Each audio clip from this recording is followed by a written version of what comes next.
함께 묵상기도 드리겠습니다.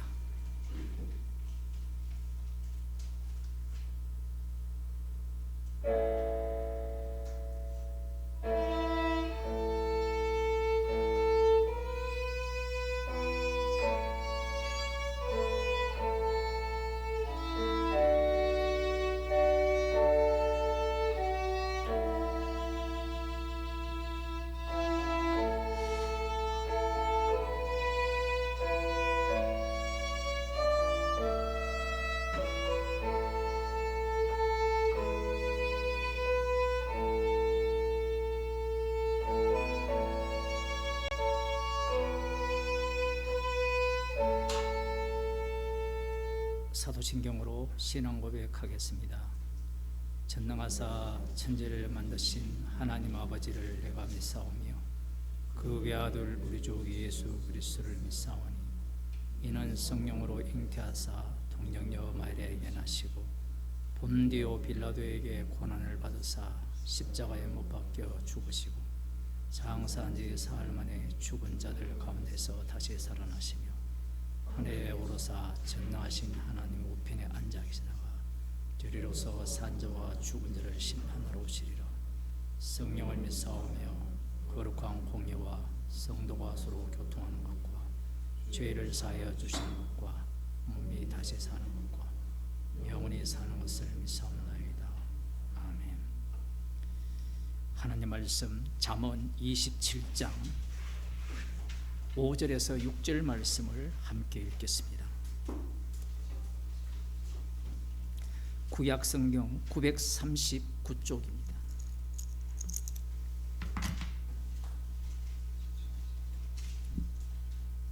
(27장) 5절에서 6절 말씀입니다. 함께 읽겠습니다. 면책은 숨은 사랑보다 나으니라. 친구의 통책은 충성에서 말미암은 것이나 원수의 자주 입맞춤은 거짓에서 난 것이니라. 아멘. 기도하시겠습니다. 주께서 저희들을 그리스도 안에서 구속하셨기에 날마다 우리들을 드러내어 놓고 책망하시는 자리로 인도하심을 감사드립니다. 원수의 입맞춤에 속는 자들이 아니라 성령의 책망하심에 감사하는 주의 백성이 되게 하여 주옵소서. 예수님 이름으로 기도드리옵나이다. 아멘. 찬송가 346장입니다.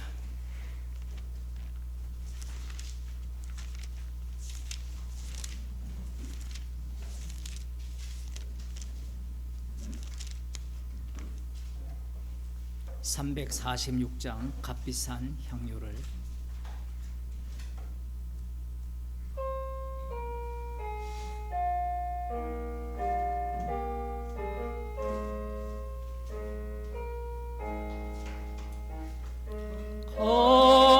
값비싼 향유를 주께 드리 막달라 마리아 본받아서 향기로운 산제물 주님께 바치리. 사랑의 주 내 주님께 연약한 자에게 힘을 주고 어두운 세상에 빛을 비춰 성실과 인내로 내 영제 이끌리. 사랑의 주 내 주님께 두려움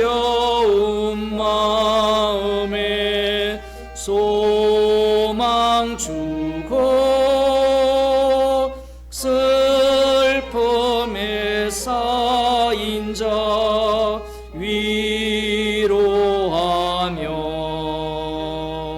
길 잃은 자들을 친절히 이끌리 사랑의 주 내 주님께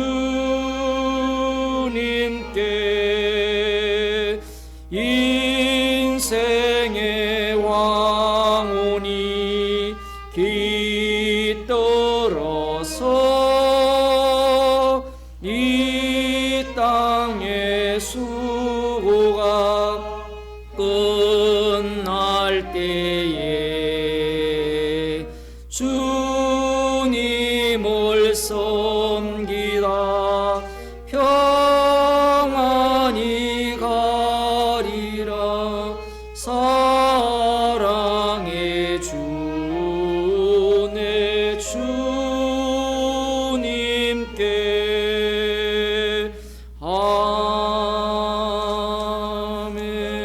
아멘. 350장입니다. 나의 죄를 정케하사.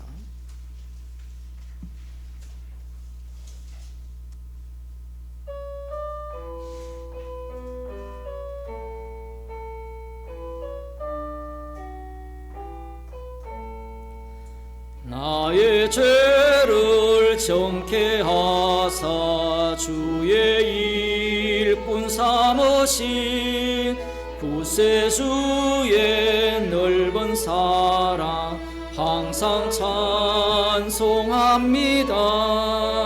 나를 일꾼 삼으신 주 크신 능력 주시어 언제든지 주 뜻대로 사용하여 주소서. 내게 부어 주시려고 은혜에 비하신 주 그 은혜로 채워주사 능력 있게 하소서. 나를 일꾼 삼으신 주 크신 능력 주시어 언제든지 주 뜻대로 사용하여 주소서. 짐을 풀어주신 주의 능력 크도다. 나를 피로 사신 예수 내 맘속에 오소서. 나를 일꾼 삼으신 주 크신 능력 주시어 언제든지 주 뜻대로 사용하여 주소서.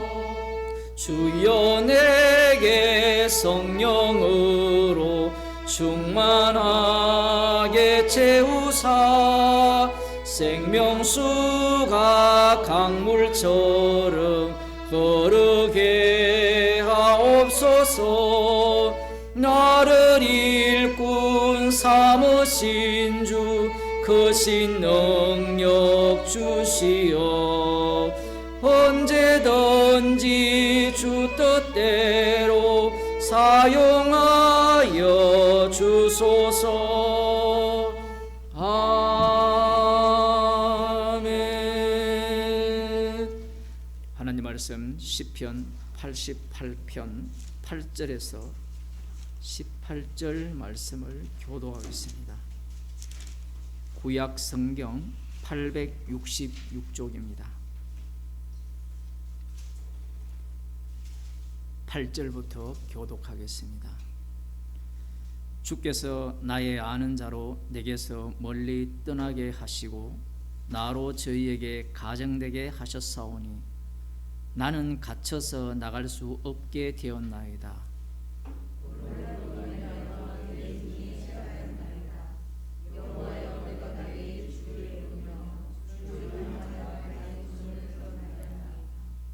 주께서 사망한 자에게 기사를 보이시겠나이까?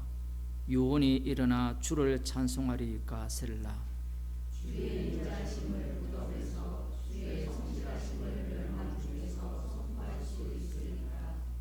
흑암 중에서 주의 기사와 이점의 땅에서 주의 의를 알 수 있으리이까.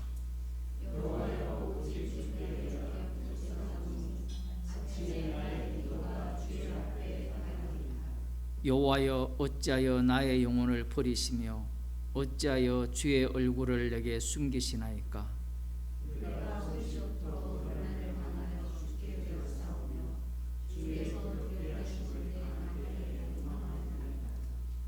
주의 진노가 내게 넘치고 주의 두렵게 하심이 나를 끊었나이다.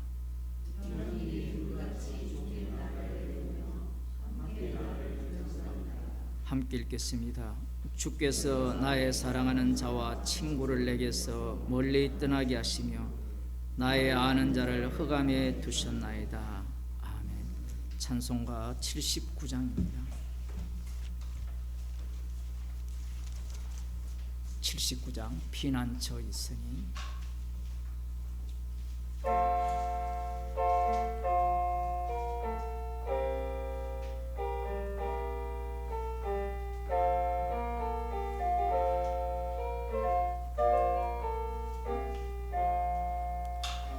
피난처 있으니 환난을 당한 자 이리 오라.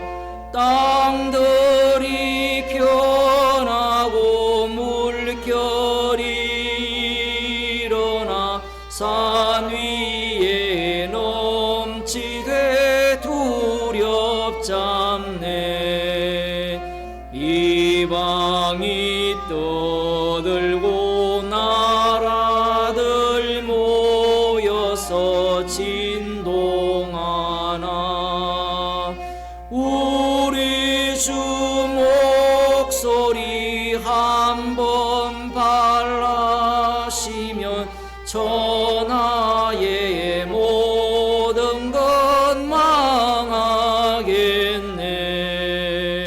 만유주 여호와 우리를 도우니 피난처요.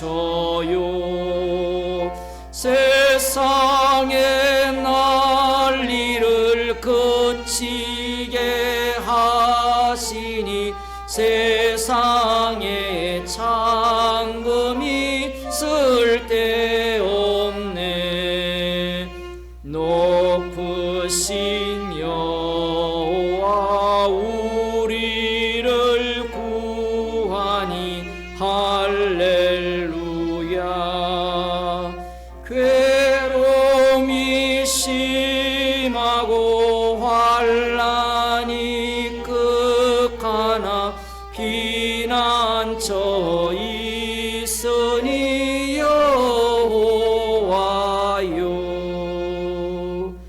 정선미 집사님, 우리를 대표해서 기도해 주시겠습니다.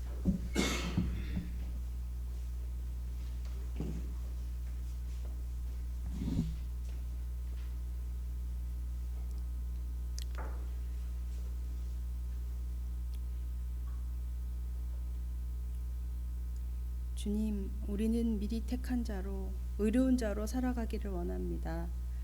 그러나 우리 모두 주님의 대적자임을 말씀을 통하여 듣게 하시니 감사합니다. 온통 거짓인 세상에서 거짓된 자로 우리의 본 모습을 드러내기 원치 않으나 주님의 십자가 속에서 거짓된 자로 믿음 없는 자로 밝히 드러내 주시어 주님이 사랑에서 끊어질 수밖에 없는 자임을 고백하게 하여 주시니 그 또한 감사합니다. 우리의 모든 인생은 십자가의 피 능력을 드러내기 위해 죄만 쏟아내는 인생임을 매 순간 느끼게 되는 시간의 연속이기를 예수님의 이름으로 기도드립니다. 아멘.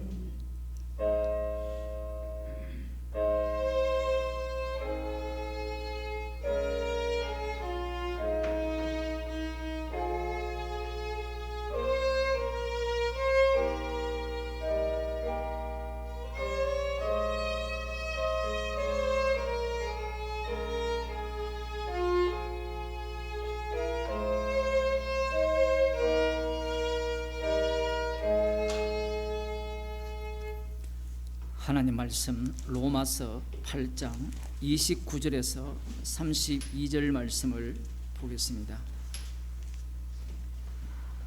신약 성경 250쪽입니다.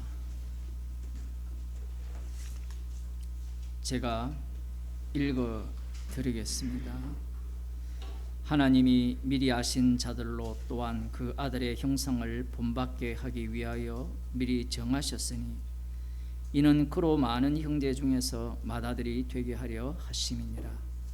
또 미리 정하신 그들을 또한 부르시고 부르신 그들을 또한 의롭다 하시고 의롭다 하신 그들을 또한 영화롭게 하셨느니라. 그런즉 이 일에 대하여 우리가 무슨 말 하리요? 만일 하나님이 우리를 위하시면 누가 우리를 대적하리요?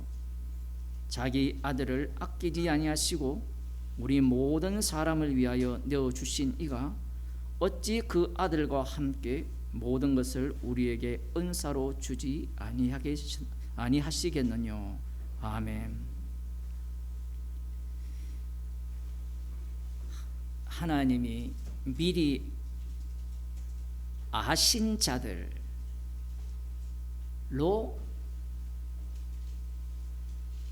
미리 정하셨다, 이렇게 말씀합니다.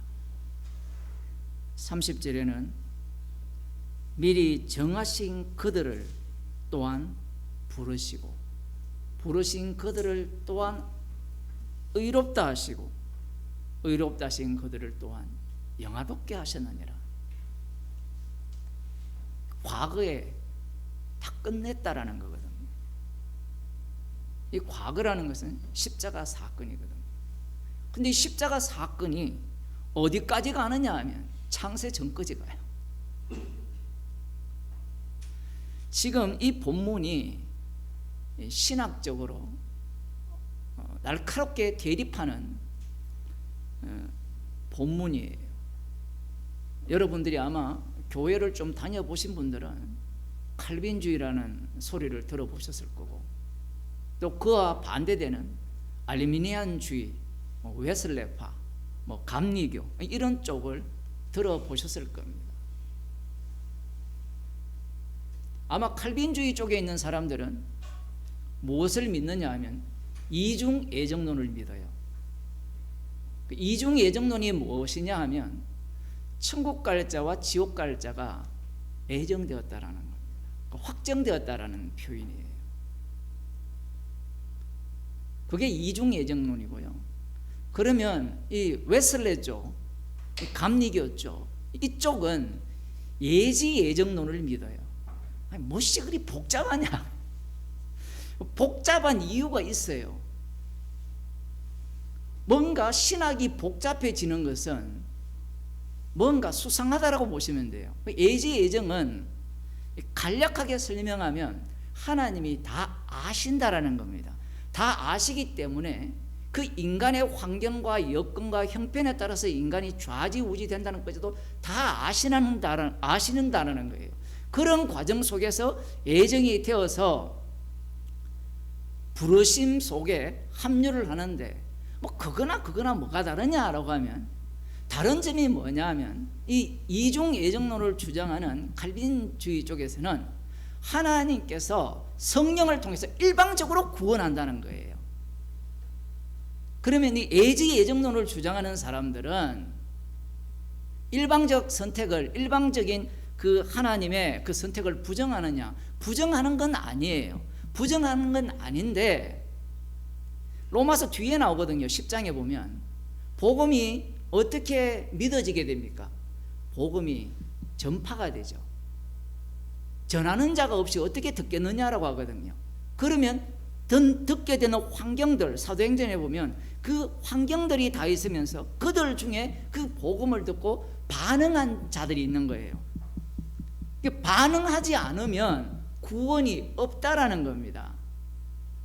반응하지 않으면. 그러면 그 반응 자체를 나의 능력으로 보느냐? 그건 아니에요. 그 반응하는 그 시점이 무엇이냐라고 하면 성령께서 톡 터뜨린다라는 거예요. 무엇을? 이 성령께서 혼을 터뜨려서 영이 된다, 뭐 이런 표현일 수도 있고요. 이제 이것이 나중에 3분설로 또 이어지거든요. 그 성령께서 주도한다라는 개념이 아니에요. 결국은 구원은 누구에게 달렸냐라고 하면 내가 믿느냐 아니 믿느냐에 달렸다라는 게 웨슬레예요. 그러면 칼빈주의는 어떠냐 하면 이 범죄에서 벗어날 수 있을까요, 없을까요? 이 극단적 칼빈주의는 이렇게 이야기합니다. 성령께서 부르면 구원한답니다. 주님이 택했으면 그 사람이 어디 있든지 구원한다라는 거예요. 그 말이 맞아요, 틀려요?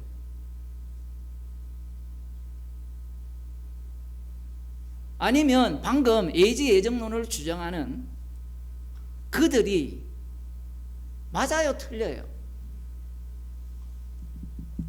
성경에는 이 모든 내용이 다 들어있어요. 이 모든 내용이. 순복음 같은 경우에도 웨슬레파거든요. 일종의 모든 것들이 이 인간들이 어떻게 하느냐에 따라서 달렸다라는 겁니다. 왜 이런 주장을 하느냐 하면 이들은 거룩한 하나님 편이에요. 웨슬레 이쪽은 예지예정을 주장하는 자들은. 왜? 천국과 지옥이 주님에 의해서 갈려진다면 인간의 책임이 문제가 있지 않느냐 이 얘기예요. 아니, 주님이 지옥 볼 자는 지옥 보내고 천국 볼 자는 천국 보낸다면 그 지옥 가는 자가 그 이유가 있어서 지옥을 가야 되잖아요. 여기에 대해서 이들은 하나님 편에 서서 그 이유는 하나님께서 그 모든 상황과 여건을 다 아시는데 그 시점에서 그 선택권, 자유의지, 이게 흥미롭죠. 이제 자유의지가 나와요. 자유의지가 어디부터 출발했습니까? 칼빈주의부터 출발했거든요. 그 자유의지에 의해서 이제 내가 믿느냐 믿지 않느냐, 거기가 그렇게 해서 결정이 된다는 거예요. 제가 이렇게 말하면 네가 주장하는 게 웨슬레의 온전한 주장이 아니다. 온전한 주장이 아닌 게 맞아요. 워낙 종류가 많아가지고. 칼빈주의도 세분화되면 주장이 별의별 게 다 있습니다. 대략적으로 이렇게 주장을 하는 거예요, 신학적으로. 그러면서 이제 칼빈주의 같은 경우에는 이 천국과 지옥은 하나님의 철저한 주권에 의해서 결정이 된다, 이 주장을 펼치게 되고, 그러면 여기에 대립 쪽에 있는, 반대쪽에 있는 이 알미니안 계통이라고 하거든요. 그들은 철저하게, 반대쪽이니까 철저하게 조금이라도 뭘 집어넣을까요? 인간의 의지, 인간의 믿음, 인간의 반응을 집어넣기 때문에 하나님의 주권을 부정한다는 거예요. 이제 복음을 들은 우리들은 무엇이 뭔지 이제 파악했죠. 벌써 지금 성경은 누구를 증거하고 있어요? 십자가에 못 박히신 예수님이 주되심을 증거하고 있어요. 그런데 이들은 이 예지, 그 다음 예정, 미리 아신 자를 미리 정하시고, 미리 정하신 자를 부르신 자를 의롭다 하시고, 의롭다 하신 자를 영화롭게 하셨습니다 라고 했을 때, 이들은 이 말씀을 무엇으로 해석을 하느냐라고 하면요, 하나님의 주권에 달렸느냐 아니면 우리의 선택권에 달렸느냐라는 것으로 갈라져요. 문제는 그들이 무엇을 지향하고 있습니까? 구원론이에요. 구원론입니다. 이게 유대교회예요. 하나님께서 천지를 창조하신 이후에 이 창조 세계를 하나님께서 악마의 세계로 바꾸어 버리잖아요. 마귀가 개입하셨잖아요. 그죠? 이들은 이 알미니안 쪽은 또 무엇을 두려워하는가 하면 창조 자체가 악마의 세계에 장악당하기 위한 창조라는 것을 인정하지 않으려고 해요.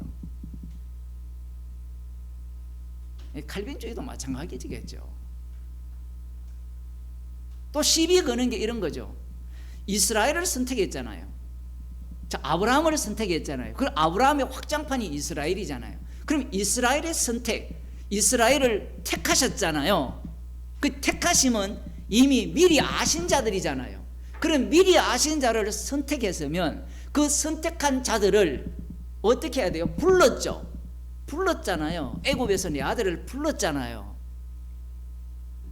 호세아에 있는 말씀은 이미 출애굽 사건을 바탕으로 해서 하시는 말씀이니까 애굽에서 불렀잖아요. 소명이잖아요.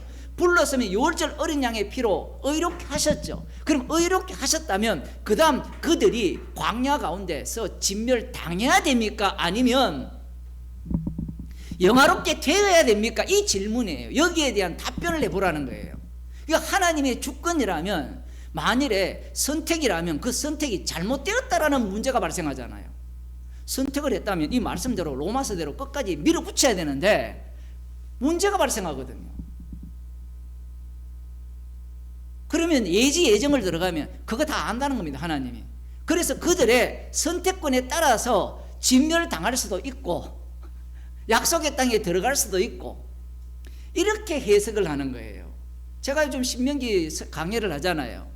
저와 정반대 해석을 하는 겁니다. 그들의 관심은 이미 구원이라는 거기에 목을 메고 있으면서 모든 본문을 해석을 하는 거예요.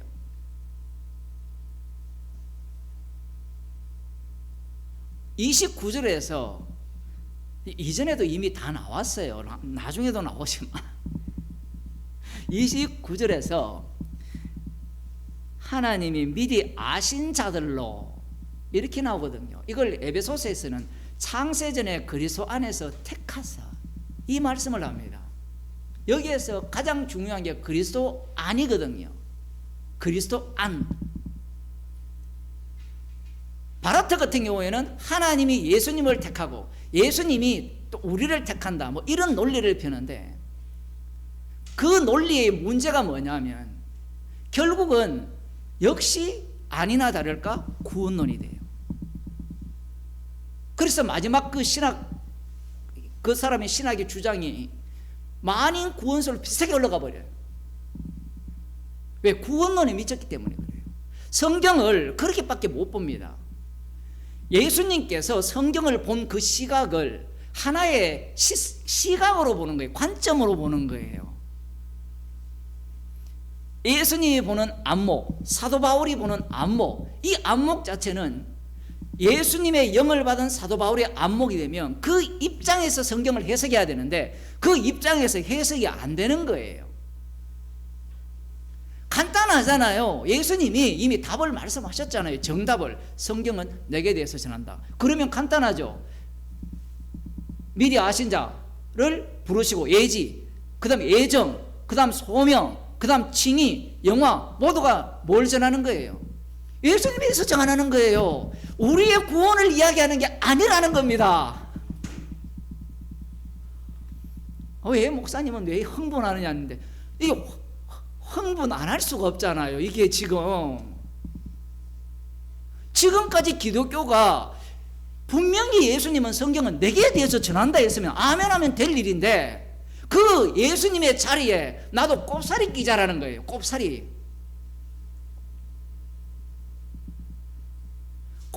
끼게 되면 영광을 누가 받을까요? 볼 것 없습니다. 구약의 제물을 받으실 때 조금이라도 흠이 있으면 받습니까? 안 받습니까? 안 받아요. 거기에 꼽살이 끼었다 먼지 하나 묻으면 하나님 안 받습니다. 피 공로에 대해서 눈꼽만큼 우리의 눈에는 보이지 않는 그러한 흠이나 점이나 티가 있으면 하나님이 안 받아요.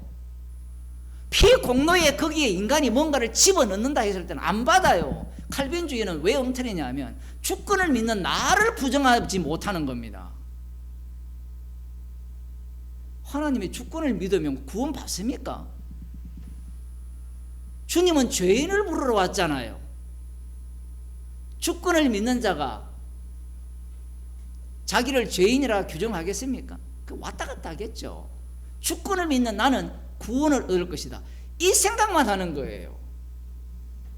그러니 사도 바울이 나중에 9장입니까? 거기에 가면 내가 내 혈육을 위하여서 내가 그리스도의 사랑에서 끊어질지라도 원하는 바로라. 이렇게 가버리면요, 해석을 못해요. 그 김성수 목사가 이걸 해석 못했잖아요. 어떻게 해석합니까? 그건 그냥 바울의 이 주님을 향한 열심이 어떠한가를 보여준다는 거예요. 그거 아닙니다. 예수님이 지옥을 가는 흉내를 냈습니까? 지옥을 가셨습니까? 성경을 아무리 봐도 예수님이 음부에 내려가셨잖아요. 지옥에. 흉내낸 게 아니란 말이에요. 이 로마서 뒤에 나오거든요. 창감람나무, 돌감람나무, 젖붙임을 어떤 식으로 진행시킵니까? 창감람나무가 말씀에 화합하지 않으니까 잘라버리죠. 잘라버리고 돌감나무 젖붙여버립니다.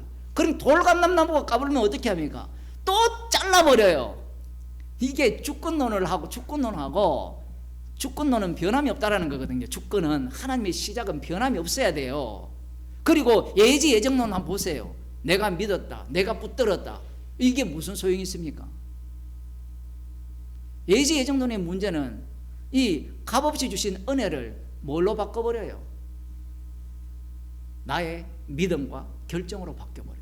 그러니까 그들은 뭘 모르는가 하면, 내가 믿는 그 믿음이 복음을 듣게 된 그 상황과 형편이 은혜라는 사실을 인정을 못해요. 에베소서 4장에 나오잖아요. 주님께서 사로잡힌 자를 사로잡으시고 하늘에 올라가실 때 선물을 다 부어준 거예요. 그 선물 중에 하나가 뭐냐면 복음을 듣게 되는 거고, 그 선물 중에 하나가 뭐였는가 하면 그 전에 십자가의 원수로 행했던 거고, 그 선물 중에 하나가 뭐였냐면 복음을 듣고 입으로 시인하게 된 거고, 그 내용을 담고 있는 거예요. 그런데 그들은 말씀의 세계를 인간 언어의 세계로 바꿔버리는 겁니다. 인간들이 이해하고 받아들일 수 있는 그러한 용어와 방식으로 다 바꾼 거예요. 그들 중에 하나가 제가 요즘 이야기하는 말씀 보존학회. 이들과 비슷하거든요.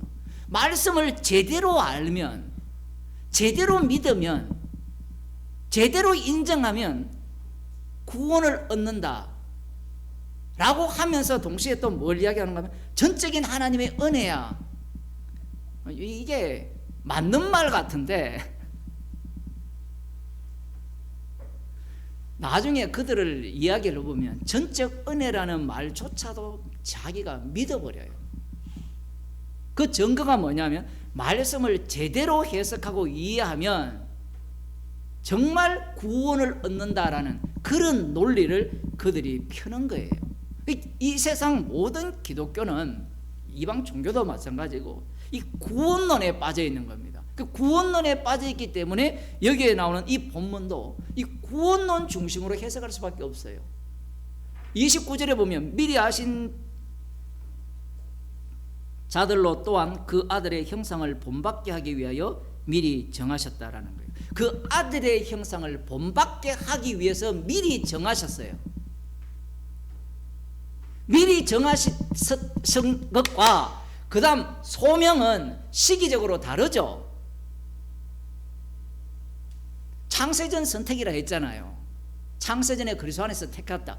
미리 아신 자들을 미리 정하셨다라는 이 말씀을 하시는 목적이 뭐냐면, 이 로마서를 이해를 하려면 유대교를 알아야 돼요. 유대교를 모르면 로마서가 이해가 안 됩니다.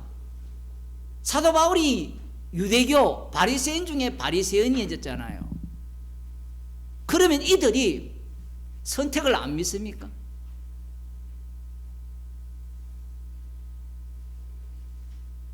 예지 예정을 안 믿어요? 구약에 나오거든요. 보면 네 뱃속에서 미리 택하여서 너를 불렀다, 예레미야 선지자나 이런 부르심에 대한 얘기가 다 나와요. 그걸 안 믿어요? 우리가 아는 이 영화, 예지, 예정, 소망, 그 다음 칭의, 영화, 그 사이에 또 뭐가 들어가 있습니까? 회개도 집어넣고, 그 다음 또 뭐가 들어가요? 영화 전에 뭘 넣습니까? 성화, 막 집어넣죠. 그러한 것들을 집어넣는데 유대인들이 이걸 몰라요.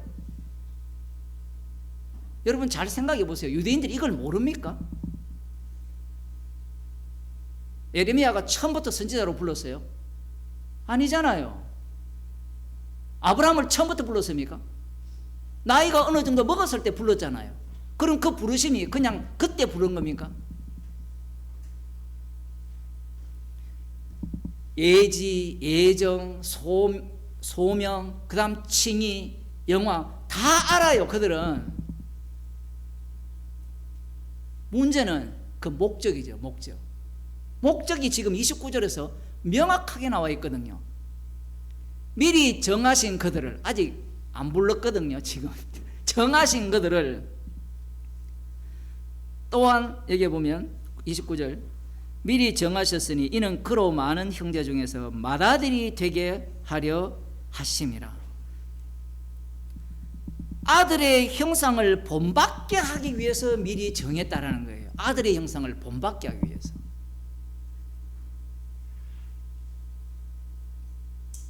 지난 시간에도 잠시 언급했지만 아들의 형상이 뭐냐라는 거예요. 이게 우리가 오늘 본문 32절에 보면 자기 아들을 아끼지 아니하시고 우리 모든 사람을 위하여 내어주시니까 어찌 그 아들과 함께 모든 것을 우리에게 은사로 주지 아니하셨느냐. 사람들이 이 말씀에 뿅 가버리죠. 아들을 아끼지 않았는데 모든 것을 우리에게 은사를 주지 않겠느냐. 그 모든 것을 교회 다니면서 뭘로 들었습니까? 한번 돌아보세요. 뭘로 들었어요? 여러분은 이 본문을 읽으면서 뭘 생각합니까?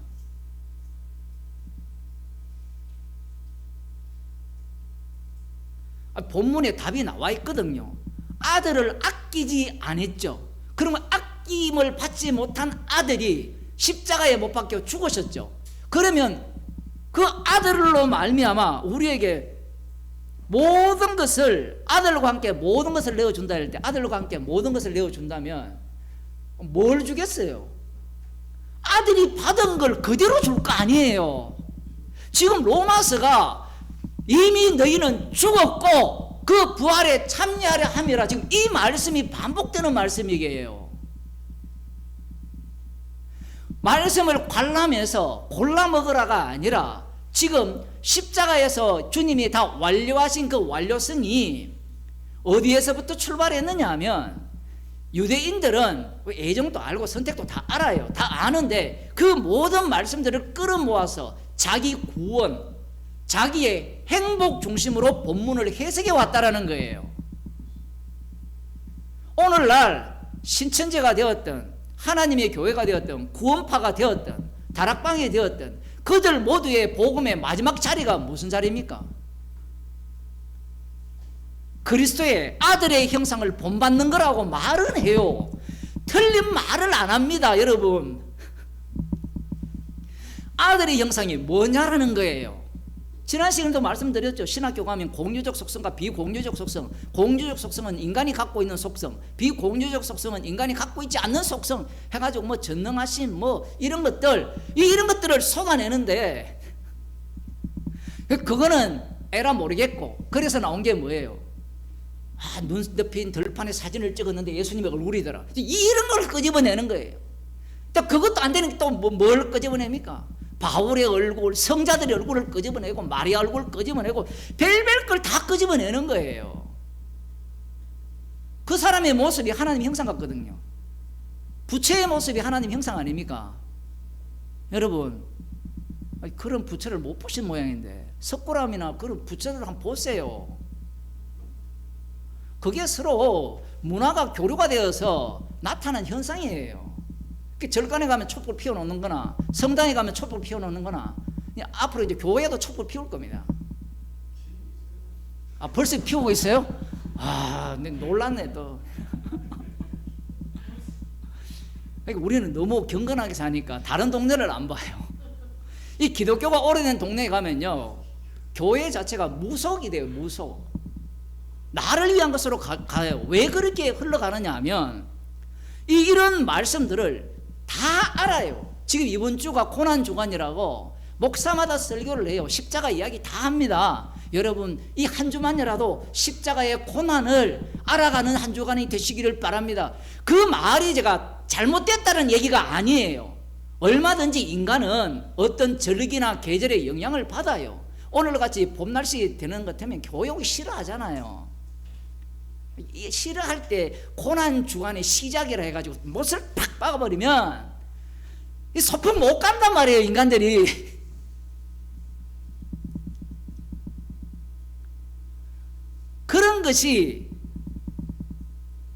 그런 것을 시비 삼고자 하는 게 아니라 문제는 뭐냐 하면 복음이라는 자체가 나를 위한 복음으로 바뀌었다라는 사실이에요. 나를 위한 복음. 이 복음 자체가 아들의 형상을 본받게 하기 위해서 미리 정하셨다라고 말씀을 하셨잖아요. 문제는 그 아들의 형상에 대해서 누가 가장 먼저 상상을 했느냐라고 하면 유대인들입니다. 유대인들이 어떻게 하나님의 형상을 상상했습니까? 라고 하면 하나님께서 구약에는 하나님의 얼굴을 본 자가 없어요. 보면 다 죽습니다. 그러면 그 하나님의 영광이 선지자들을 통해서 메시아 예언이 되어집니다. 다윗 왕으로 오시잖아요. 다윗 왕으로 오시면 하나님이 다윗 왕을 통하여서 하나님이 본래 추구하시는 바를 드러내실 것이라는 게 유대인들이 기다리는 메시아였습니다. 예수 그리스도가 하나님의 형상이죠. 그리스도가 하나님의 형상이에요.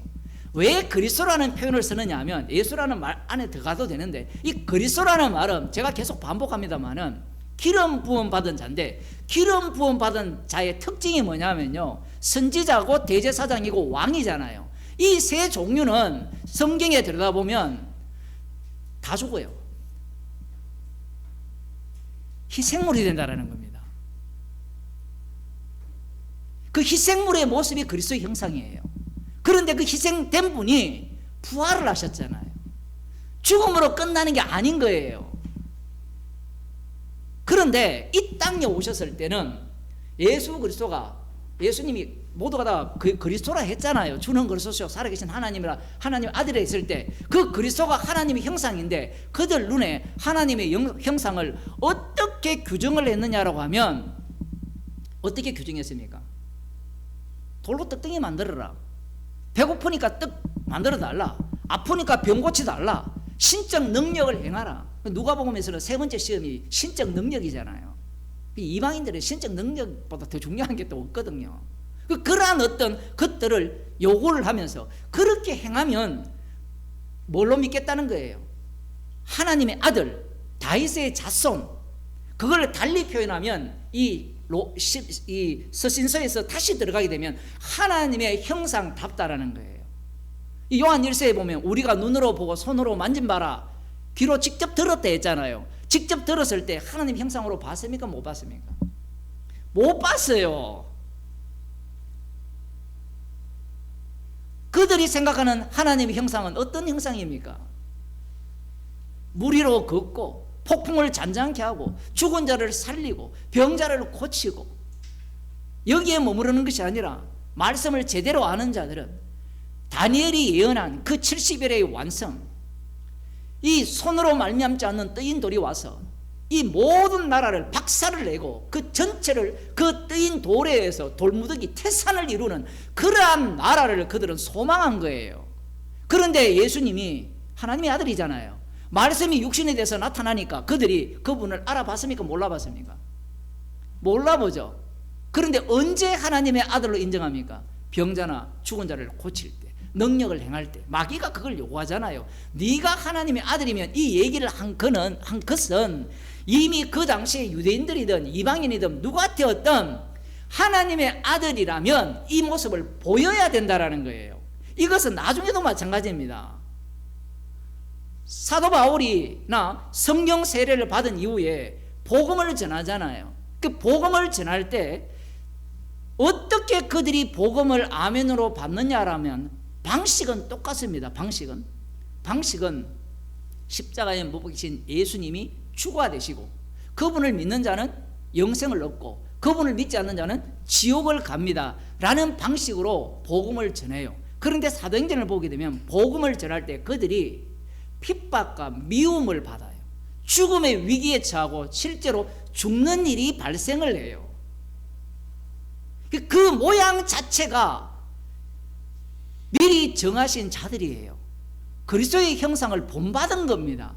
그렇게 복음 때문에 미움받고 핍박받고 죽임 당한 자들이 부활에 참여하게 되죠. 이 로마서에서는 부활을 미래형으로 하고, 이 영화롭게 한 것은 과거형으로 해버렸잖아요.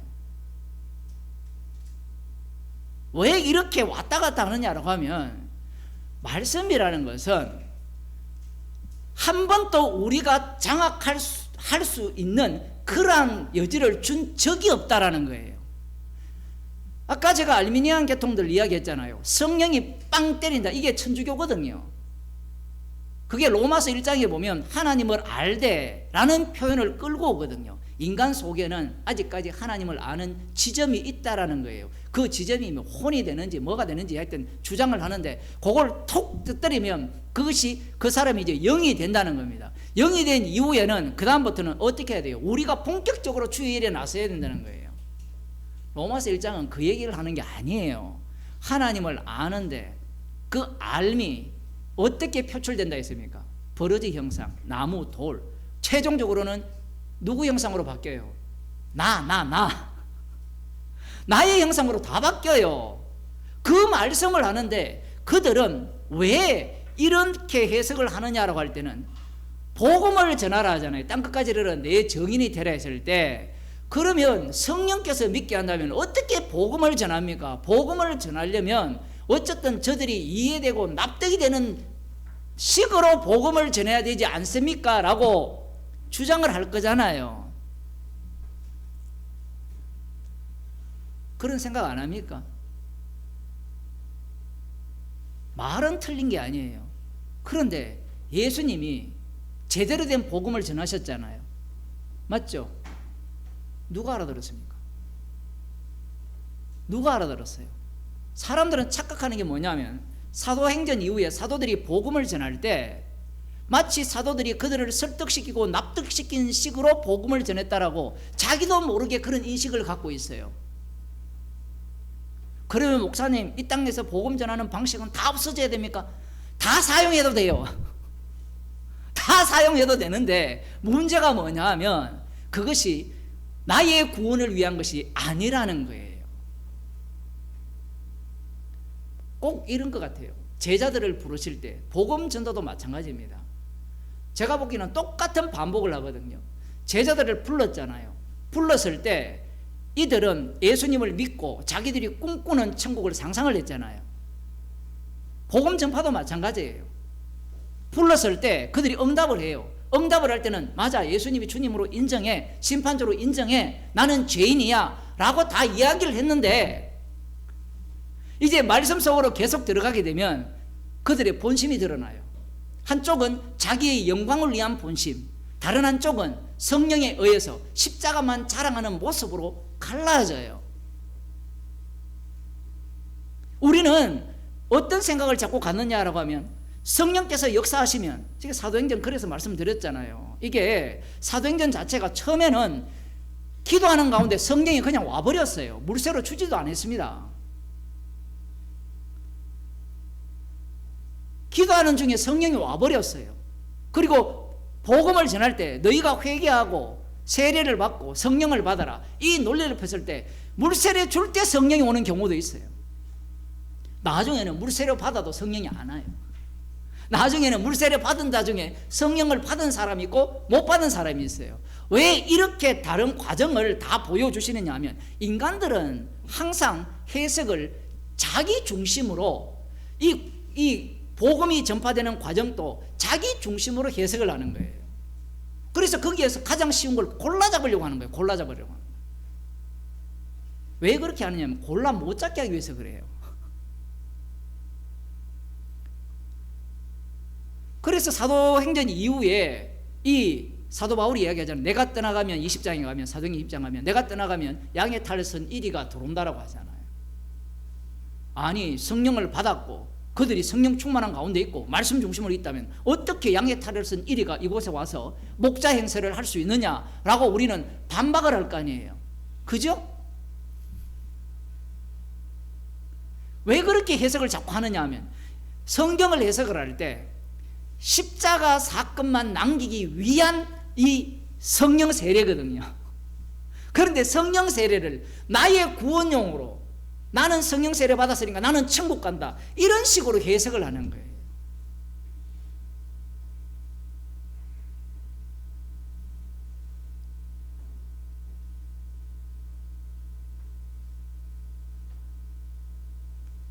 요한복음 3장 3절을 보겠습니다.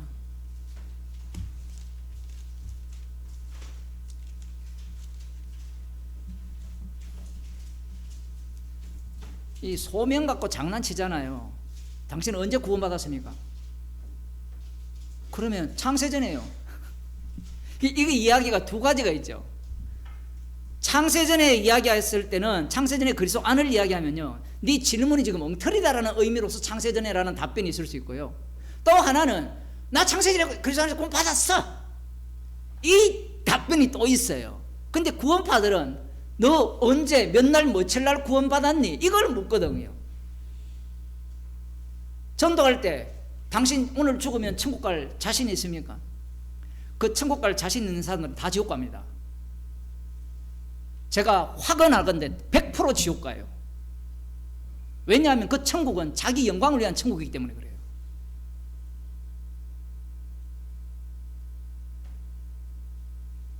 왜 100%라고 단언하느냐? 성경은 우리의 확신에 의해서 천국 가고 못 가고가 결정이 안 돼요. 그럴 것 같으면 오늘 며칠입니까? 날짜 가는 것도 모르겠는데 3월 24일 지금 몇 시입니까? 11시 몇 시예요? 11시 37분 32초 확신합시다. 그런데 이 인간들이요 이런 걸 되게 좋아해요. 지가 자기 확신에 목에 매여가지고 난 죽어도 천국 가, 난 죽어도 지옥 가지 않을 거야. 누구 마음대로 즉 하나님의 아들의 형상을 본받게 하기 위해서 미리 아신 자를 미리 정하셨거든요. 맏아들을 위해서 맏아들을 정하지 않는 자는 아들의 형상을 본받아서 미리 아신 자들이 아닌 거예요.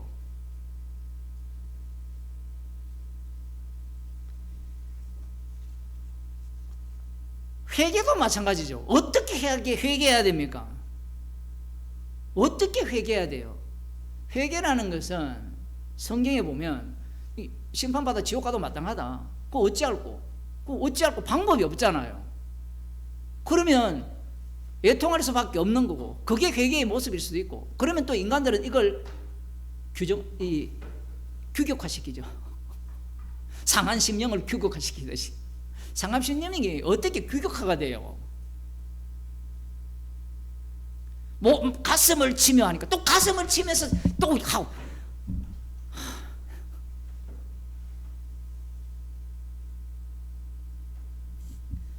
요한복음 3장을 보면 이 유명한 바리새인 중에 니고데모라는 그 이스라엘의 선생이죠. 유대인의 관원이죠. 성경 해석의 전문가입니다. 이 사람은 예지도 알고요, 예정도 알고요, 소명도 다 알아요. 영화도 압니다. 문제는 그 모든 것들이 자기가 갖고 있는 이 악마적 사고죠.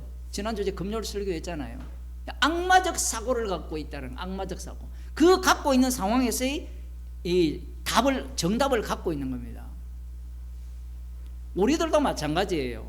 이 복음을 들었을 때 우리는 악마적 사고를 갖고 있어요. 그래서 성령이 이미 오셨기 때문에 그 악마적 사고를 계속해서 책망해내면서 십자가의 피만 남게 하는 게 주님의 조치예요. 근데 우리는 계속해서 이 악마적 사고를 위해서 노력하고 애를 쓴단 말이에요. 거기에 이 거짓 선지자들이 등장을 해서 신천지나 이런 인간들이 등장해서 뭐 말씀을 제대로 배우면 14만 4천이 된다는데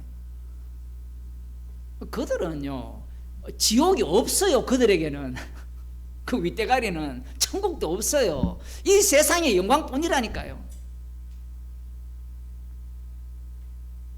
14만 4천 중에 거지 나사로가 들어갑니다라고 하면 뭐라고 하겠어요 그들이? 거지 나사로가 전도 몇 명이었습니까?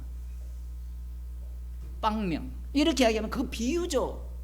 그럼 말씀 전체가 비유인데요. 예수님이 창세 이후로 모든 것을 비유로 말씀하신다했거든요. 성경 전체가 비유예요. 그럼 말귀를 못 알아듣죠. 거지 나사로는 빵명 전도였어요. 한 명 전도 안 하면 100 몇만 원 내야 된다고요? 혹시 아세요? 가보셨잖아요. 몇만 원 내야 돼요? 123만 원인가? 153만 원인가? 만일에 153이 맞다면 또 베드로가 물고기 잡은 숫자만큼 내라 이 얘기인데 여기저기 다 끼워 넣죠. 3장 3절에 보면 예수께서 대답하여 가라사대 진실로 진실로 네게 이르노니 사람이 거듭나지 아니하면 하나님 나라를 볼 수 없느니라. 이게 중생 이야기거든요. 거듭나야 된다. 2번 나야 된다. 이 중생을 예수님께서는 성령으로 거듭난다라고 말씀하셨고, 성령으로 난 사람은 바람이 임의로 불매, 바람이 어디서부터 왔다 어디로 가는지 모른다. 성령으로 난 사람도 이와 같다. 나를 나타낼 뿐이에요. 방법이 없어요. 방법이. 그 방법이 로마서에는 입으로 시인하는 방법이에요. 마음으로 믿는 방법. 그럼 이렇게 내놓으면 뭐라고 이야기해야 돼요? 아, 성령의 역사구나. 내가 시인해서 믿은 게 아니고 마음으로 믿어서 구원 얻은 게 아니고, 성령의 역사라는 것은, 성령은 인자 되신 분이 매달렸잖아요. 매달린 그분이 십자가에서 다 이루시고 주가 되셔서 성령을 보내주셨기 때문에 주어진 성령이잖아요. 그러면 그는 성령을 받았기 때문에 뭘 자랑하겠어요? 십자가를 자랑하겠죠. 그 모습이 제가 미리 말씀드립니다만 아들의 형상이에요. 아들의 형상.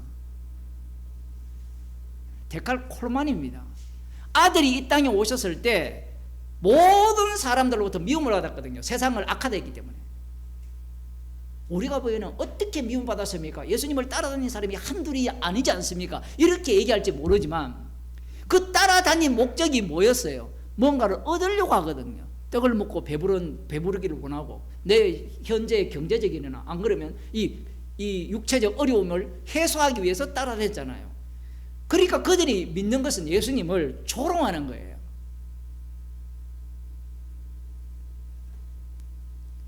여기에 중생이라는 게 나오거든요. 이 중생 갖고 얼마나 사람을 갖고 놉니까? 자기가 십자가 앞에서 죄인으로 드러나면 이미 성도는 거듭났어요. 어떻게 살아도. 아, 그러면 목사님 맨날 그렇게 드러나야 됩니까? 인간은 맨날이 안 돼요. 맨날이 안 되는 걸 갖고 약점을 갖고 와서 당신 지금 중생 되었습니까? 당신 지금 믿습니까? 이걸 자꾸 시비를 거는 거예요. 돈 버는데 미쳤는데 어떻게 그거 믿는다라는 게 계속 유지가 돼요? 예? 믿습니다, 믿습니다. 돈에 미쳐야 그 돈을 벌잖아요. 안 그렇습니까? 예? 사람하고 상담을 할 때 십자가만 생각해야 되는데 상담이 돼요? 상담 아웃이야, 아웃. 너 정신병 이유는 십자가 안 믿어서 그래. 이런 정답을 내놓으면 아웃이에요.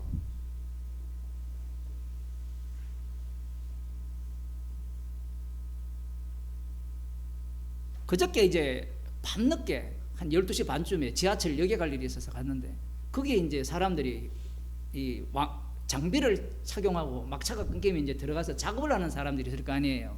그 오늘 오면서 그 생각을 해봤어요. 그런 사람들이 이 복음을 들었다 치면 어떤 태도를 취하겠어요?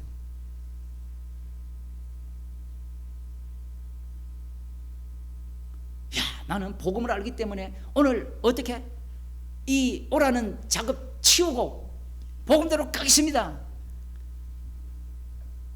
그럴 수도 있어요. 안 그럴 수도 있어요.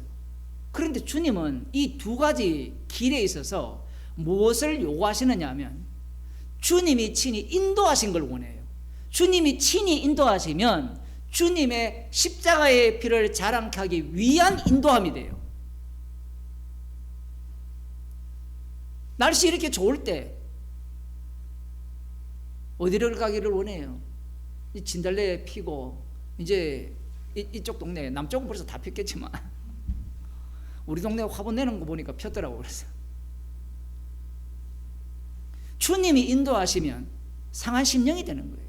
지금 여기에서 거듭난다 했을 때 니고데모는 계속해서 자기 방식으로 이해를 하려는 겁니다. 그런데 이것이 나중에 사도행전 이후에 보게 되면 이제 성령 받은 자들의 흔적들이 나오잖아요. 그럼 흔적들이 나오면 그 흔적들을 갖고 자기 방식으로 성령 받은 증거를 또 뽑아내는 겁니다. 인간들이.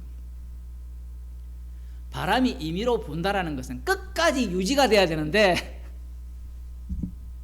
나타난 걸 갖고 이게 바로 성령 받은 증거다. 그 인간들이 오늘 고난 주간 되면 필리핀 같은 경우에는 어떤 짓을 벌입니까? 쥐가 십자가에 못 박고 가잖아요. 그 정도로 인간이 대단해요.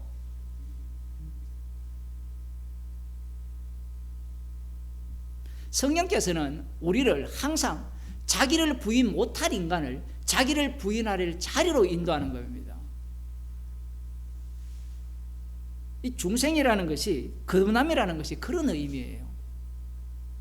거듭났다는 자의 특징은 뭐냐면요, 거듭나기 전에 내가 어떤 모습이었는가를 명확하게 아는 거예요. 그래, 명확하게 알게 되면 로마서도 마찬가지지만 철저하게 자기가 육신 가운데 살죠. 육신 가운데 살면서 자기가 죄인 중에 갯수로 드러나는 그 모습, 십자가 외에는 자라날 것이 없는 그 모습이야말로 이 거듭난 자의 특징입니다.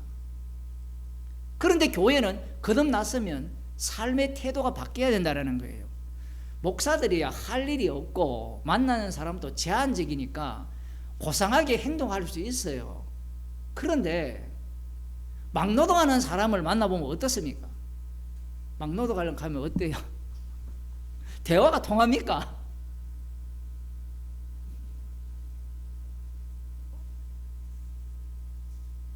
그런 자리에서 예수 믿는 거룩한 행세를 한 사람들의 마지막 장면은 내가 너한테 어떻게 했는데, 교회에서 그걸 많이 보잖아요.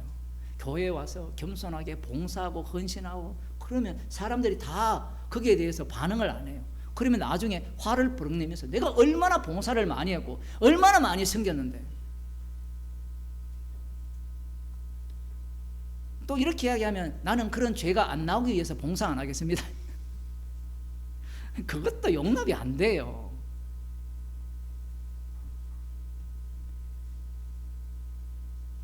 고린도후서 4장 4절을 한번 보겠습니다.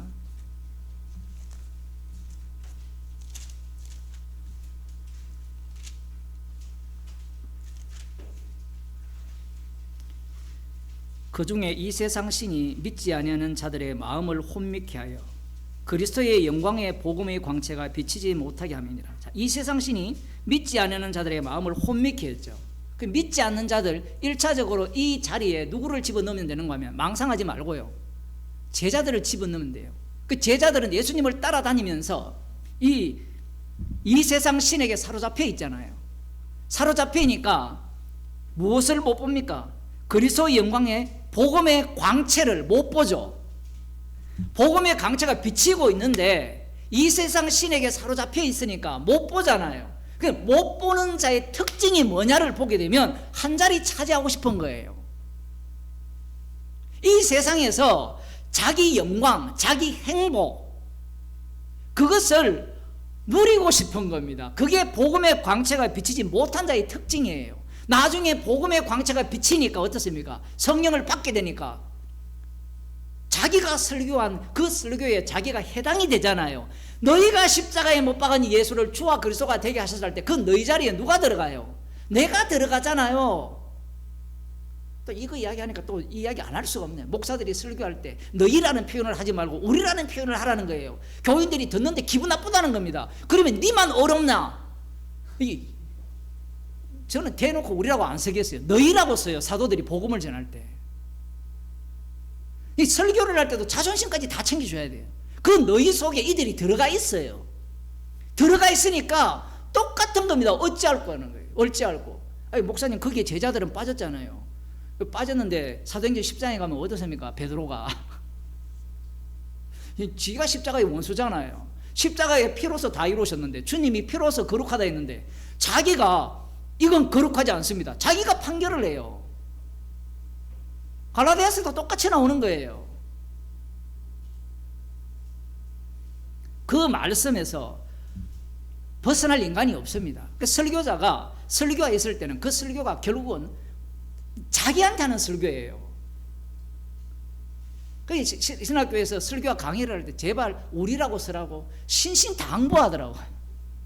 왜냐하면 앉아있는 사람들이 모두가 다 신이잖아요. 신들을 멸시하면 안 된다는 겁니다. 이 복음보다 더 위에 있는 게 인간들의 그 뭐랄까요, 인식이라고 할까요, 인간들의 태도. 왜 그렇게 가르치냐면 그래야 목회를 오래 할 수 있다는 거예요. 그게 목회학이거든요. 설교학이고. 여기에 보면 4절 방금 말씀드렸죠. 복음의 광채가 비치지 못하게 하미니 그리스도는 하나님의 형상이니라. 앞서도 말씀드렸잖아요. 그리스도가 하나님의 형상이거든요. 예수님이 십자가 진다고 할 때 베드로가 말렸잖아요. 가룟 유다는 배신하고 팔아먹었잖아요. 왜? 그 모습은 하나님의 형상이 아니라는 거예요. 십자가에 못 박혀 죽는 것은. 여러분, 우리는 죽으시고 부활했지 않습니까? 여러분, 부활은 부활이 되어야 부활이에요. 조금 더 성경은 더 깊이 들어가죠. 부활한 몸을 봐도요 아무 소용없어요. 성령을 받아야 그리스도의 형상이 비로소 비치게 돼요. 제자들이 하나님의 형상을 목격했잖아요. 목격을 했는데 왜 부정합니까? 자기들이 기다린 메시아는 그게 아니라는 겁니다. 그러면 제자들만 그런 게 아니라 오늘날 이방인들도 마찬가지고 이 로마에 있는 교인들도, 고린도 교인들도 마찬가지고, 그들이 나름대로 하나님의 형상, 하나님의 아들이라 하니까 뭘 생각해요? 안티오코스 에피파네스가 생각나지 않습니까? 하나님의 현현 에피파네스. 성전에 들어가가 돼지피를 뿌려버리고 성전 제사를 막은 다니엘 예언에 나온 그 인물이 생각나지 않습니까? 그 하나님의 현현이 누구예요? 오늘날 허경영. 뉴스를 안 보시네. 몰라요? 신의 현현이에요. 조금 있으면 천공도 있잖아요. 그 완전히 사기꾼이더만 보니까. 정치꾼들한테 다 편지를 보내가지고, 편지집을 보내가지고 낚시질을 한 거예요. 거기에 김건희랑 윤석열이 낚인 거고, 언론들도 함께 들어맞으니까 이제 거기에 맹종하는 그런 사태가 벌어지는데, 나중에는 신의 현현이 돼요. 모습 안 보세요? 야, 허경영이나 그 천공이나 눈빛을 안 보세요. 그 유튜브 들어가서. 신의 현현이라는 거예요. 그럼 그들만 그래요? 그걸 어떻게 의도적으로 바꿉니까? 신의 현현까지는 안 가도 내가 제2의 보혜사다, 이만희.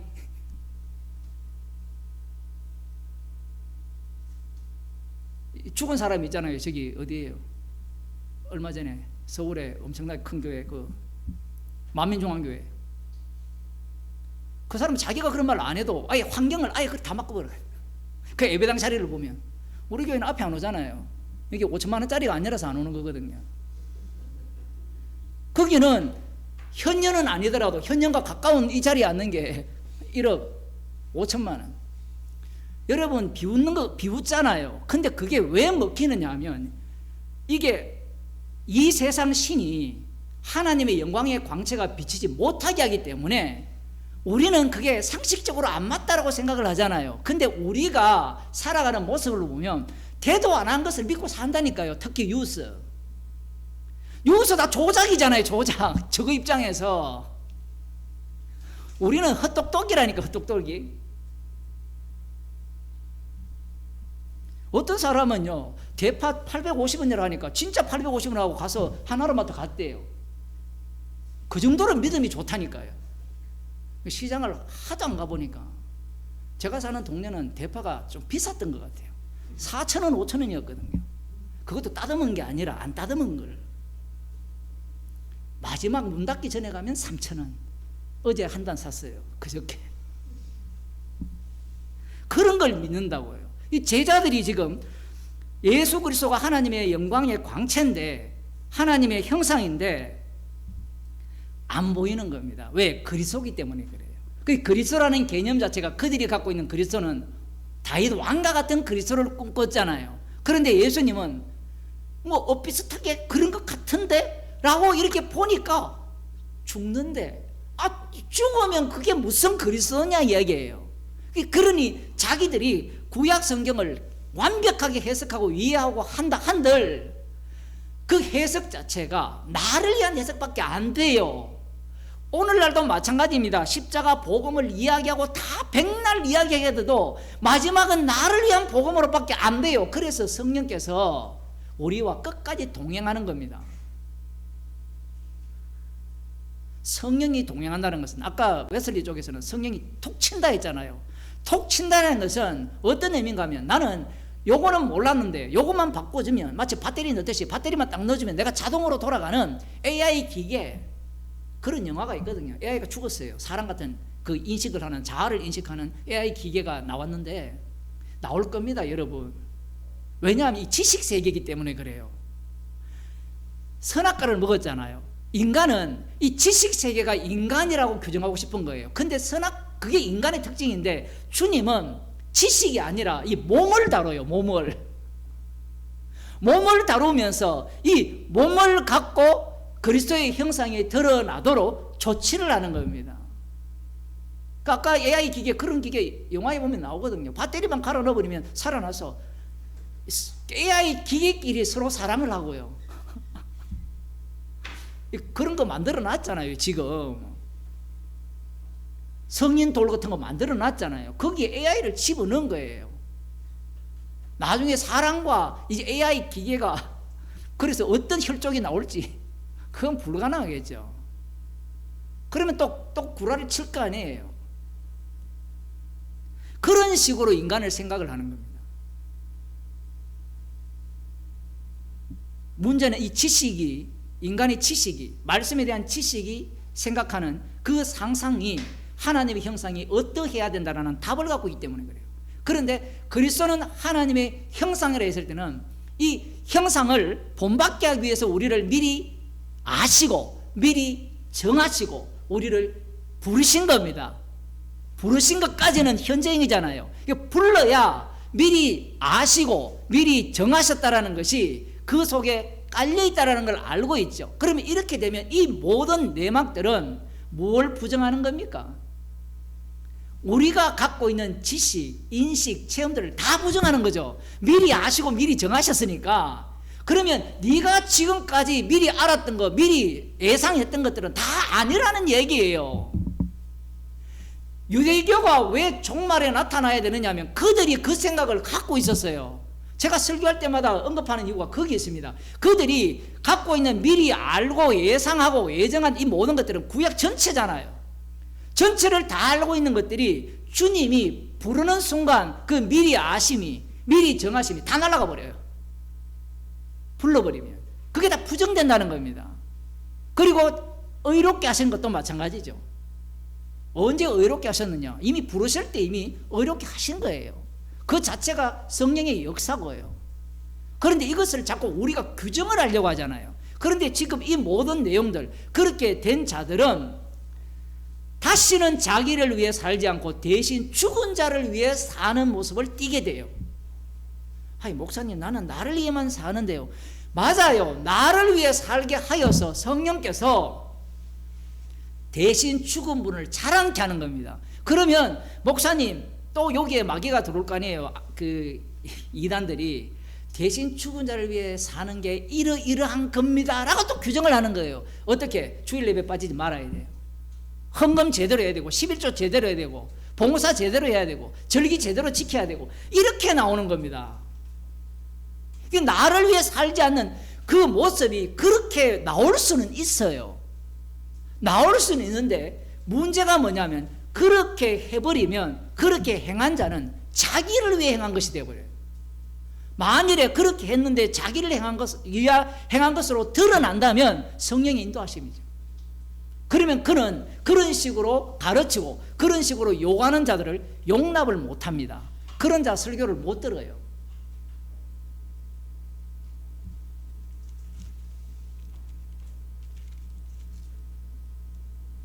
우리가 우리를 전파하는 것이 아니라 오직 그리스도 예수의 주되신 것과 또 예수를 위하여 우리가 너희의 종된 것을 전파하니라. 자, 여기에 다 나와잖아요. 아들의 형상을 본받게 하기 위해서 미리 아시고 정하셨다 했잖아요. 그럼 이들이 뭘 전하고 있습니까? 예수 그리스도의 주되신가? 우리가 예수님을 위하여 너희의 종된 것을 전하고 있어요. 그러면 이 고린도 교회나 성도들에게 비춰진 사도 바울 일행들은 예수 그리스도의 주되심을 전하면서 자기들의 모습은 어떤 모습입니까? 그들의 종된 모습을 전해요. 한번 잘 생각해 보세요. 사도 바울이 복음을 전하잖아요. 복음을 전할 때 예수 그리스도의 주되심에 대해서는 내가 오케이 받아들이겠어 라고 했는데, 그 주되심을 전할 때 우리는 나의 종된 것을 전하는 거예요. 그 복음을 전할 때 사람들을 또 미움받고 핍박하고 대적을 당하잖아요. 그러면서 그들 때문에 모든 것을 감당을 하잖아요. 그 감당하는 모습이 복음을 듣는 자들이 보기에 그게 마음에 들겠느냐 이 얘기예요. 주님은 좋단 말이에요. 그럼 주님을 믿는다면 주님을 믿는 우리가 뭐가 돼야 된다는 거예요. 주님의 증인으로서 복음을 듣는 자들이 종이 되어야 된다는 거예요. 사도행전에 나오는 믿지 않는 자들이나 믿는 자들이 종의 모습이거든요. 섬기는 자잖아요. 온전히 로마서에서는 복음이 빚진 자였잖아요. 그러면 그런 섬기는 모습을 복음을 듣는 자들이 원하겠냐는 거예요. 지금은 뭐 목사가 이렇게 옷도 잘 입고 이렇게 다 있지만 그걸 원하지 않는 거예요. 이게 바로 하나님 형상이라는 겁니다. 바울과 그 일행이 하나님 형상을 보여주고 있어요. 우리가 생각하는 것과 너무 다르죠. 예수님이 하나님 형상으로서 세상을 악하다니까 핍박했잖아요. 물론 사도 바울이 복음을 전했을 때 어떤 자들은 회개하고 돌아와요. 그 돌아온 자들은 어디에 합류하는가 하면 주님의 그 죽으심에 합류하게 돼 있어요. 이미 주님과 함께 죽었기 때문에 부활에 참여하기 위해서 그 고난에 합류하게 돼 있어요. 이게 하나님의 형상의 모습입니다. 이 고린도전서 1장 4장 6절 한번 보고, 어두운 데서 빛이 비치라 하시던 그 하나님께서 예수 그리스도의 얼굴에 있는 하나님의 영광을 아는 빛을 우리 마음에 비추느니라. 예수 그리스도의 얼굴에 있는 하나님의 영광을 아는 빛을, 얼굴을 이렇게 이야기하니까 자꾸 그 얼굴 모양을 이야기하잖아요.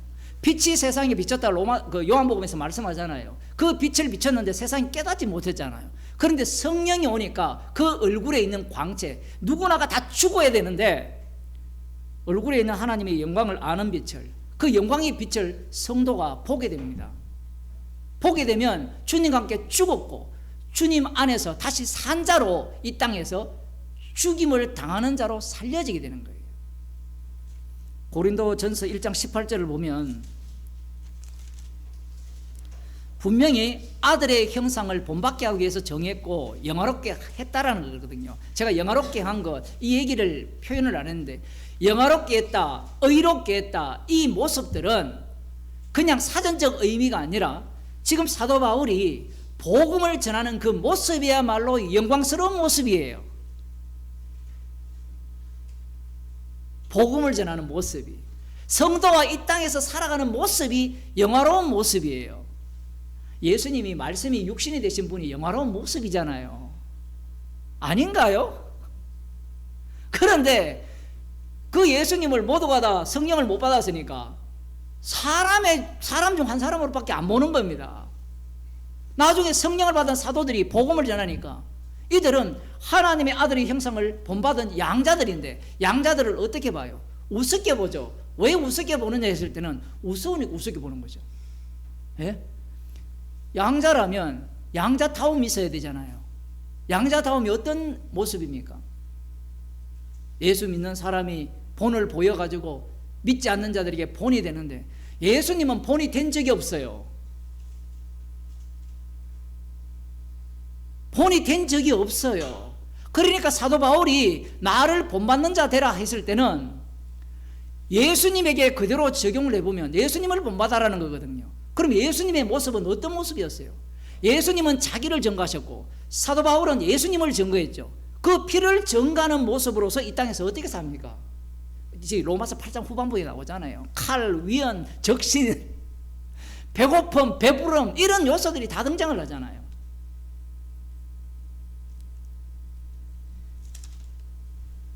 고린도전서 1장 18절을 보면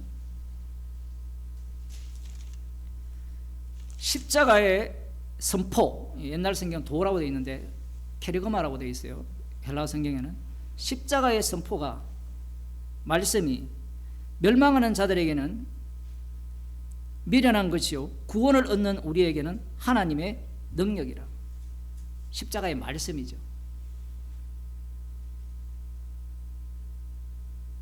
십자가의 이 복음, 이것이 구원을 얻는 자들에게는 능력이 되잖아요. 십자가 모습이 하나님의 형상이에요. 하나님의 형상을 닮은 자들이 입으로 그 모양은 다 달라요. 지금 우리 얼굴 모양을 보면 모두가 다 천사같이 생겼잖아요. 그 천사같이 생기고 어떤 사람 보면 악마같이 생긴 사람도 있는데 그건 하나도 안 중요합니다. 그들 입에서 뭐가 나옵니까? 십자가의 도가 나오는 거예요. 이 말이 최종적이거든요. 지금 성경에 보면 마지막 말이 네가 말한 것으로 심판을 받는다 나오거든요. 예수님의 말씀이. 말이 최종적으로 나오는데 그 말이 십자가가 나오면 그 사람을 두고 하나님의 형상을 따라 지음 받았다라고 해요. 왜냐하면 십자가가 나오게 되면 십자가 복음으로 인하여서 세상이 그를 가만히 두지 않는다라는 거예요. 여러분이 한번 실험해 보세요. 여러분 형제나 남편이나 아내, 자신들에게 평소에 그냥 일반적인 대화를 하다가 십자가 이야기를 한번 끄집어내 보세요. 여러분이 하나님의 형상인지 아닌지 테스트가 될 겁니다. 가만히 안 있죠. 너나 잘 믿어라 이렇게 이야기할 겁니다. 너 혹시 이단한테 홀린 게 아니냐? 그런 말 많이 들어봤죠. 저도 수도 없이 들었습니다. 그 이단이냐 아니냐의 기준은 딱 하나예요. 교인 수가 한 10,000명만 넘어가면 이단 아닙니다.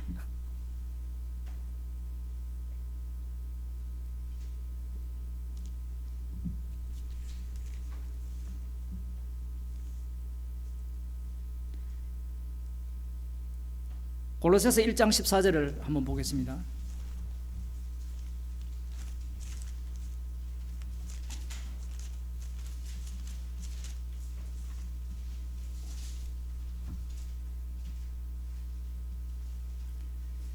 그 아들 안에서 우리가 구속고 죄사함을 얻었도다. 그는 보이지 아니하는 하나님의 형상이요 모든 창조물보다 먼저 나신 자니 만물이 그에게 창조되되 하늘과 땅에서 보이는 것들과 보이지 않는 것들과 혹은 보좌들이나 주관들이나 정사들이나 권세들이나 만물이 다 그로 말미암고 그를 위하여 창조되었고 보이지 아니하시는 하나님의 형상이 이 하나님의 아들이거든요. 십자가에 못 박혀 죽으신 분. 도마가 예수님의 이 나타났다고 하니까 부활한 모습이 나타났다고 하니까 보지 않고 나는 못 믿겠다고 할 때 내 이 허리에 창자국과 못자국을 와서 만져봐라 이야기했어요. 그때 뭐랍니까? 나의 주 나의 하나님. 이게 왜 중요하냐면 십자가 지신 분이, 물론 이게 이 말씀이 되게 어려운 게 그 자체로는 엉터리입니다. 엉터리인데 그 엉터리가 진짜가 되는데, 진짜가 되면 십자가 지시고 부활한 분이 진짜 나의 주고 나의 하나님이 되는 거예요. 보지 않고 믿는 자가 복이 있다고 말씀하신 이유는 나중에는 보지 않고 믿는데 뭘 믿느냐 하면 복음이, 십자가 복음이 전파돼요. 그 십자가라는 것은 이 세상에서는 부정적이잖아요. 부정적인 것이 전파되는데 그걸 믿는 자들이 만들어져요. 주님에 의해서. 그들을 복된 자라고 하는 겁니다. 그 도마, 너는 복음 믿었느냐? 이제 성령을 받게 되면 네가 복음 믿은 게 뭐가 된다? 엉터리가 되는 거예요. 엉터리가 되고 진짜 보지 않고 믿는 그 십자가의 피능력을 믿는 복된 자로 바뀌게 돼요. 하나님의 형상이 어떻게 바뀌어버렸습니까? 십자가로 바꾼 거예요. 바뀐 거예요. 십자가라고 이야기하니까 부활이 없지 않습니까? 십자가 안에 부활이 들어있는 거예요. 십자가 없으면 부활이 없어요. 근데 십자가는 어디에서 일어났습니까? 이 땅에서 일어났죠. 이 땅에서. 그걸 기억하셔야 돼요. 이 땅에서는 십자가가 부활의 영광입니다. 그래서 로마서 8장에서 부르신 자를 어렵다 하시고 어렵다 하신 자를 영화롭게 하셨느니라 끝내버렸어요. 대부분의 해석은 이것은 장래의 일인데 확실하게 될 것을 두고 한다라고 이야기하는데 저는 그렇게 보지 않습니다. 십자가에서 이미 하나님의 영광이 다 드러났어요. 그걸 믿지 못하는 자들은 다른 영광을 꿈꿔요. 다른 영광을 꿈꾸기 때문에 계속해서 무엇을 소망하고 있습니까? 내가 예수 믿어서 천국 가서 하나님 그 천국에서 영광스러운 삶을 살게 될 거라, 그걸 계속 꿈꾸는 겁니다. 사도 바울은 아예 로마서로 다시 가서 이제 마지막으로 한 번 더 보겠습니다. 30절, 또 미리 정하신 그들을 또한 부르시고 부르신 그들을 또한 의롭다 하시고 의롭다 하신 그들을 영화롭게 하셨느니라. 그러니까 너희들은 어떤 상태에 살게 되느냐 하면 이 말씀에 아신 자를 부르시고 부르신 자를 어렵다 하시고 어렵다 하신 자를 영화롭게 하신 모습이 뭐냐면 고난이에요. 고난이라는 겁니다. 그게 뒤에 나오는 거예요. 그래서 31절에 그런즉 이 일에 대하여 우리가 무슨 말 하리요? 만일 하나님이 우리를 위하시면 누가 우리를 대적하리요? 대적할 자 없죠. 어느 누구도 대적 못한다 하니까 또 인간들은 누가 우리를 대적하리요? 덤벼라 이렇게 나오는데 그 말은 맞는데 덤비면 어떻게 돼요? 백전백패입니다. 그게 성도라는 이야기예요. 지금 이 말씀을 예수님이 백전백패였잖아요. 이 땅에서. 왜냐하면 내 나라는 여기에 속하지 않았기 때문에. 지금 미리 아신 자를 부르시고 부르신 자를 정하시고 정하신 자를 어렵다 하시고 어렵다 하신 자를 영화롭게 하셨잖아요. 이미 끝냈으니까 누가 대적하겠습니까? 누가 정죄하겠어요? 이미 끝났는데. 아무도 못해요. 누구도 못 건드립니다. 그 이유가 뒤에 한 절 더 나오죠. 자기 아들을 아끼지 아니하시고 우리 모든 사람을 위하여 내어주시니가 어찌 그 아들과 함께 모든 것을 우리에게 은사로 주시지 않겠느냐. 모든 것을 은사로 주셨는데 예수님이 은사를 왕창 다 받았죠. 십자가였습니다.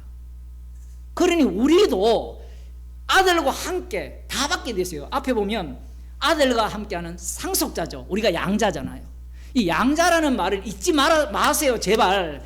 아들이 아니라는 이야기입니다. 김용옥이는 지가 예수라 그러는데 정신병자죠. 그런데 김용옥이가 왜 그렇게 자신만만하게 얘기하느냐면 기존 교회 목사들이 그런 식으로 설교를 하기 때문에 그래요. 양자 개념을 엉터리로 보는 거예요. 양자라는 의미는 아들 아님이에요. 아들 아님. 아브라함이 아브라함이 되잖아요. 그러면 아브라함에 의해서 아브라함은 부정돼야 되는 거예요. 그러면 그 아브라함 자리에 예수님이 올라가 있다면 그 양자 자리에는 아브라함이 있다고 보셔야 돼요. 아브라함을 증거하기 위해서 아브라함은 계속해서 있어야 되는 겁니다.